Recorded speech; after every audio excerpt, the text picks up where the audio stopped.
കൂട്ടുകാരെ, അപ്പോൾ ഇന്നത്തെ സ്പെഷ്യൽ എന്താണെന്ന് നോക്കിയാലോ. അപ്പോൾ ഇന്നും ചോറ് തന്നെയായിരുന്നു കേട്ടോ. ഞാൻ എന്നും കുട്ടികൾക്ക് ചോറ് കൊടുത്തു വിടാൻ വേണ്ടിയിട്ട് ശ്രദ്ധിക്കാറുണ്ട്. കാര്യം അവർ സ്കൂളിൽ ഇരുന്നിട്ട് കഴിക്കുന്ന ചോറേ ഉള്ളൂ. വീട്ടിൽ വന്ന ചോറ് കഴിക്കാൻ ഭയങ്കര മടിയാണ്. എല്ലാ മക്കൾക്കും അങ്ങനെ ആയിരിക്കും. അപ്പോൾ ചോറും കേബേജ് തോരനും പിന്നെ 2 പേർക്കും അച്ചാർ വെച്ച് കൊടുക്കുന്നുണ്ട്. അച്ചാറുമാണ് വെച്ച് കൊടുത്തിട്ടുള്ളത്.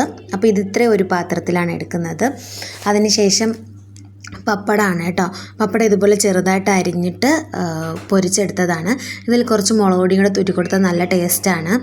അപ്പോൾ അങ്ങനെ ചെയ്തെടുത്തതാണ്. അപ്പോൾ മോൾക്ക് ഇങ്ങനെ ഉണ്ടാക്കുന്നതാണ് ഇഷ്ടം, അതുകൊണ്ടാണ് ഇങ്ങനെ എടുത്തത്. ഒഴിച്ചുകറിയായിട്ട് ഞാൻ ഉണ്ടാക്കിയിട്ടുണ്ടായിരുന്നത് പരിപ്പ് കറിയാണ്. ഇവിടെ പരിപ്പ് മെയിനാണ്. ഒരാഴ്ചയിൽ 2 പ്രാവശ്യമെങ്കിലും പരിപ്പുണ്ടാവും. കാര്യം മോന് ഭയങ്കര ഇഷ്ടമാണ്. പരിപ്പ് കറി ഉണ്ടെങ്കിൽ അവൻ ഇഷ്ടം പോലെ ചോറുണ്ണും. അപ്പോൾ അതുകൊണ്ടാണ് കേട്ടോ. പിന്നെ സ്നാക്സിന് ഞാൻ ചിപ്സാണ് കൊടുത്തു വിട്ടിട്ടുള്ളത് 2 പേർക്കും. അപ്പോൾ ഇന്ന് ഇത്രയൊക്കെയാണ് കൊടുത്തു വിട്ടിട്ടുണ്ടായിരുന്നത്. അപ്പോൾ ഈ വീഡിയോ എല്ലാവർക്കും ഇഷ്ടപ്പെട്ടു എന്ന് വിചാരിക്കുന്നു. ഇഷ്ടമാവുകയാണെങ്കിൽ ലൈക്ക് ചെയ്യുക, ഷെയർ ചെയ്യുക, സബ്സ്ക്രൈബ് ചെയ്യുക. പുതിയൊരു വീഡിയോ ആയിട്ട് വരും വരെ എല്ലാവർക്കും നെറ്റ് ബൈ. See U.